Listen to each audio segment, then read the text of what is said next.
নমস্কাৰ গাইজ, আজি মই আকৌ আপোনালোকৰ ওচৰলৈ আহিছোঁ। আজি মই জাবৰৰ বিষয়ে অকণমান ক'ম। আমাৰ পৰিৱেশত কি ধৰণৰ জাবৰ পোৱা যায়। সাধাৰণতে আমি তিনি ধৰণৰ জাবৰ দেখা পাওঁ। এক নম্বৰ জাবৰবিধ হৈছে বায়'মেডিকেল ৱেষ্ট, যিটো আমি বিশেষকৈ মেডিকেলবিলাকত পোৱা যায়। দুই নম্বৰ জাবৰবিধ হৈছে আদাৰ ৱেষ্ট বা নন ইনফেকচিয়াছ, যিটো আমি আমাৰ সাধাৰণ ঘৰতো দেখা পাওঁ বা হস্পিটেলতো থাকে সেইবিধ জাবৰ। আৰু তিনি নম্বৰবিধ জাবৰ হৈছে আদাৰ্ছ জাবৰ, য'ত নেকি আমি ইলেক্ট্ৰনিক, ৰেডিঅ' এক্টিভ আৰু বেটাৰী এইবিলাক পৰে। তো এতিয়া আমি বায়'মেডিকেল ৱেষ্ট কিনো তাৰ বিষয়ে অকণমান জানো আহক। বায়'মেডিকেল ৱেষ্ট হৈছে যিবিলাক জাবৰ আমি ৰোগীবিলাকক ডায়েগনচিছ কৰোঁতে বা ট্ৰিটমেণ্ট কৰোঁতে আৰু ইমিউনাইজেশ্যন দিওঁতে বা ৰিচাৰ্চ কৰোঁতে যিবিলাক জাবৰ ওলায় সেইবিলাককে বায়'মেডিকেল ৱেষ্ট বুলি কোৱা হয়। বায়'মেডিকেল ৱেষ্ট জাবৰবিলাক আমি য'তে ত'তে পেলাব নালাগে। সেই জাবৰবোৰো আমি কিছুমান কালাৰ ক'ডেড বিন থাকে, তাতে আমি পেলাব লাগে। সাধাৰণতে আমি যেতিয়া হস্পিটেলবিলাকত যাওঁ আমি দেখা পাওঁ বিভিন্ন ৰঙৰ জাবৰৰ বিন দেখা পাওঁ, যেনেকুৱা ৰঙা, নীলা, হালধীয়া, বগা। তো সেই জাবৰবিলাকৰ বিনবিলাক দেখিলে তাতে আমি যিটি জাবৰ পেলাব নালাগে। সেইবিলাক জাবৰ কিছুমান জাবৰহে পেলাব লাগে যিটো হস্পিটেলৰ উৎপত্তি হয়। এতিয়া মই ক'লোঁ যেনেকুৱা ডায়েগনচিছ মানে কি জানেনে? যেনেকুৱা তেজৰ নমুনা পৰীক্ষা কৰিবৰ কাৰণে আমাৰ যিবিলাক জাবৰ ওলায়, যেনেকুৱা এজন পেচেণ্টক আমি ধৰক ব্লাড টেষ্ট কৰিব লাগে। সেই ব্লাড টেষ্ট কৰিব যাওঁতে কি জাবৰ ওলাব? চিৰিঞ্জ ওলাব, ব্লাডৰ ভেকুটেনাৰ ওলাব, ব্লাডৰ ভাইল ওলাব আৰু কটন চোৱাব ওলাব। তো সেইবিলাককে জাবৰ কয়, বায়'মেডিকেল জাবৰ। তো সেনেকুৱা কৰি জাবৰ আমাৰ ওলায় ট্ৰিটমেণ্ট কৰোঁতে, ডায়েগনচিছ কৰোঁতে, ইমিউনাইজেশ্যন দিওঁতে। তো এই জাবৰবিলাক আমি য'তে ত'তে পেলাব নালাগে। এতিয়া আমি এই জাবৰবিলাক আমি ভাগে ভাগে পেলাব লাগিব। প্ৰথমতে আমি কি কৰিব লাগিব? প্ৰথমতে আমি জাবৰবিলাক কালেকশ্যন কৰিব লাগিব। কালেকশ্যন মানে কি? য'ৰ পৰা উৎপত্তি হৈছে জাবৰবিলাক তাৰে পৰা আমি আনি কালেকশ্যন কৰিব লাগিব। কালেকশ্যন কৰি তাৰপিছত আমি জাবৰবিলাক কি কৰিব লাগিব? ছেগ্ৰিগেশ্যন কৰিব লাগিব। তাৰমানে আমি কি কৰিব লাগিব? ভাগে ভাগে পেলাব লাগিব জাবৰবোৰ। তাৰপিছত ছেগ্ৰিগেশ্যন কৰাৰ পিছত আমি কি কৰিব লাগিব? ইণ্টাৰনেল ষ্ট'ৰেজ, মানে আমি ডিপাৰ্টমেণ্টত আমি ষ্ট'ৰেজ কৰিব লাগিব। তাৰপিছত কি কৰিব লাগিব? সেই ডিপাৰ্টমেণ্ট ষ্ট'ৰেজৰ পৰা আমি আকৌ জাবৰখিনি চেণ্ট্ৰেল ষ্ট'ৰেজত আমি ট্ৰান্সপৰ্টেশ্যন কৰিব লাগিব। তাৰপিছত চেণ্ট্ৰেল ষ্ট'ৰেজৰ পৰা ক'ত যাব? আমাৰ ইয়াতে গুৱাহাটীৰ প্ৰায়ভাগ হস্পিটেলৰে জাবৰ আমাৰ ক'ত যায়? বায়'মেডিকেল জাবৰ ফ্ৰেছ এয়াৰ কোম্পানী পানীখাইটিত তাতে যায়। তো এতিয়া আমি কি কৰিব লাগিব? প্ৰথমতে জাবৰখিনি আমি কালেকশ্যন কৰিব লাগিব। য'ত জাবৰখিনি উৎপত্তি হৈছে তাতে কালেকশ্যন কৰিব লাগিব। যেনেকুৱা মই অলপ আগতে গ'লোঁ, ডায়েগনচিছ কৰোঁতে কি জাবৰ ওলালে। এতিয়া ট্ৰিটমেণ্ট দিওঁতে মানে ৰোগী এজনক মই বেজী এটা দিব গৈছোঁ। বেজী এটা দিব গ'লে কি জাবৰ ওলাব পাৰে? বেজী এটা দিব গ'লে আমাৰ কি জাবৰ ওলাব? চিৰিঞ্জৰ কভাৰটো। আমি এই চিৰিঞ্জৰ কভাৰটো ক'ত পেলাম? আমি চিৰিঞ্জৰ কভাৰটো একো বীজাণু নাই, সেইকাৰণে চিৰিঞ্জৰ কভাৰটো আমি নন ইনফেকচিয়াছ য'ত নেকি জেনেৰেল ৱেষ্ট ড্ৰাই তাতে পেলাব লাগিব। আৰু আমি কি কৰিব লাগিব? এতিয়া চিৰিঞ্জৰ প্লাঞ্জাৰ যিটো প্লাষ্টিক পাৰ্ট, সেইখিনি আমি ক'ত পেলাব লাগিব?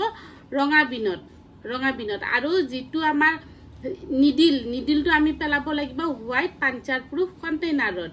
তাৰপিছত যিটো বেজীৰ ভাইল ওলাব, সেই ভাইলটো আমি ক'ত পেলাব লাগিব? ব্লু ইনফেকচিয়াছ বিনত। তাৰপিছত আমি যে কটনেদি যে আমি চাফা কৰোঁ, যিখিনি ঠাইত আমি স্প্ৰিট কটনেদি চাফা কৰোঁ বেজী দিবৰ কাৰণে, সেই কটন চোৱাবটো ক'ত যাব? আমাৰ য়েল্ল' বিনত। তো আমি এতিয়া ভাগে ভাগে পেলাব লাগে এনেকুৱা কৰি। এতিয়া আমাৰ যিটো য়েল্ল' বিন, সেইটো এনাটমিকেল ৱেষ্ট বুলি কোৱা হয়। যিটো হালধীয়া বিন তাক এনাটমিকেল ৱেষ্ট বুলি কোৱা হয়। যেনেকুৱা আমাৰ এনাটমি মানে কি? আমাৰ শৰীৰৰ পৰা যিবিলাক জাবৰ ওলায়, যেনেকুৱা আমাৰ শৰীৰৰ কি জাবৰ হ'ব পাৰে? ব্লাড হ'ব পাৰে, ষ্টুল হ'ব পাৰে, ইউৰিন হ'ব পাৰে, বমি হ'ব পাৰে। তো এই জাবৰবিলাক বা এম্পুটেড পাৰ্ট হ'ব পাৰে, পেচেণ্টৰ ড্ৰেছিং মেটেৰিয়েল হ'ব পাৰে। এইবিলাক ক'ত যাব? এইবিলাক গোটেই জাবৰবিলাক আমাৰ ক'ত যাব? হালধীয়া বিনত, মিনছ য়েল্ল' বিনত। তাৰপিছত আমাৰ ৰেড বিনত কি যাব? আমাৰ ৰেড বিনত যাব যিমান প্লাষ্টিক টিউবিংছ আছে, যেনেকুৱা প্লাষ্টিক টিউবিংছ মানে IV চেলাইনৰ বটল, চেষ্ট টিউব ড্ৰেনেজ, কেনুলা, তাৰপিছত যিমান আছে আমাৰ ৰাইচ টিউব, ফলিকেট এটা যিমান প্লাষ্টিক টিউবিংছ আছে এইবিলাক ক'ত যাব আমাৰ ৰঙা বিনত আমি পেলাব লাগে, মানে ৰেড বিনত। তাৰপিছত আমাৰ কি আহিলে জাবৰ হস্পিটেলত ইউজ কৰিবলগীয়া, যেনেকুৱা ভাইল, তাৰ বেজি দিওঁতে আমাৰ ভাইল ইউজ হ'ব নহয়, এই ভাইলটো আমি ক'ত পেলাম, নীলা ইনফেকচিয়াছ বিনত পেলাম, মানে ব্লু বিনত পেলাম। আৰু আমি ব্লু বিনত আমি ইমপ্লাণ্টবিলাক যে ইউজ হয় পেচেণ্টবিলাকৰ, সেই ইমপ্লাণ্টটো আমি ব্লু বিনত পেলাব লাগে।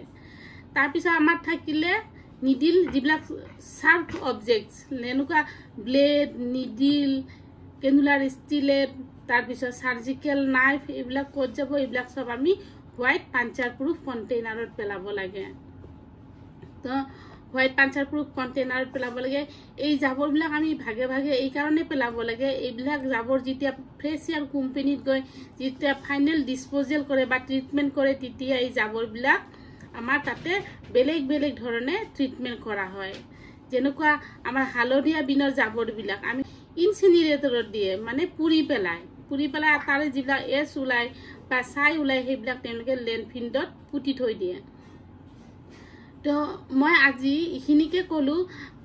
নেক্সট টপিকত মই ক'ম যে পানী খাইটি ফ্ৰেছ এয়াৰ কোম্পানীত লৈ গৈ এই জাবৰবিলাক কেনেকৈ ডিছপ'জেল কৰে তাৰ বিষয়ে ক'ম। আজি মই কোনবিলাক জাবৰ কি ভাগত পেলাব লাগে তাৰ বিষয়ে অকণমান ক'লোঁ। আৰু হালধীয়া জাবৰ আমি দুই ধৰণৰ থাকে। হালধীয়া বিন আমাৰ এটা হ'ল চি মানে চাইটোটক্সিক, যিবিলাক এক্সপিৰি মেডিচিন, কেমোথেৰাপি মেডিচিন, এইবিলাক চব আমি হালধীয়া বিনত পেলাব লাগে, হালধীয়া চি লিখা বিনত। আৰু যিবিলাক বায়'হাজাৰ্ড ষ্টিকাৰ আমি দেখিলেই গম পাব লাগিব যে আমাৰ যিবিলাক বায়'হাজাৰ্ড ষ্টিকাৰ থাকে সেইবিলাক বিন আমাৰ ইনফেকচিয়াছ বিন, মানে তাতে আমি জাবৰবিলাক মানে বীজাণুযুক্ত জাবৰ। সেইকাৰণে আমি ভাবিব লাগিব যে এই জাবৰবিলাক আমি যদি আমি পেলাব লাগে, যদি এই জাবৰবিলাক যেতিয়া আমি হেণ্ডেল কৰোঁ, তেতিয়া আমি অকল সুদা হাতেদি আমি কৰিব নালাগে। এই জাবৰ যেতিয়া আমি হেণ্ডেল কৰিম বা লাৰিব যাম, তেতিয়া আমি PPE পিন্ধিব লাগে, পাৰ্চনেল প্ৰটেক্টিভ ইকুইপমেণ্ট মানে জানেনে কি, যেনেকুৱা কেপ পিন্ধিব লাগিব, গ্লভছ পিন্ধিব লাগিব, মাস্ক পিন্ধিব লাগিব, গাউন পিন্ধিব লাগিব, শ্বু কভাৰ পিন্ধিব লাগিব। এইবিলাক পিন্ধিহে আমি জাবৰখিনি আমি ট্ৰান্সপৰ্টেশ্যন কৰিব লাগে। ধন্যবাদ। আজি মই ইয়াৰখিনিয়ে কৈ শেষ কৰিলোঁ। নেক্সট ব্লগত মই আপোনালোকক ক'ম এই জাবৰবোৰ কেনেকৈ ফাইনেল ডিছপ'জেল কৰে তাৰ বিষয়ে ক'ম। Thank U.